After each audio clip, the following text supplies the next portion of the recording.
Сёння пятница, людей пакуль што мала. З мора дзьме лёгкі ветрык брыз, вадзіца дужа празрыстая і чыстая. Але каго цікавіць праход на пляжы нумар 1 і гэтак далей па ліку, то пакуль ён зачынены, грэбля пакуль зачынена для праходу, нейкія вядуцца працы.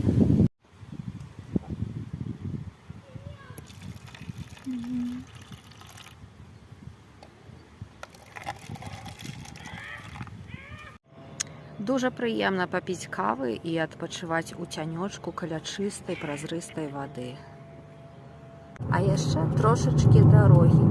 Каб праехаць у Мінск з Мінскага мора, трэба развярнуцца ажно каля самай ратамкі на машыне.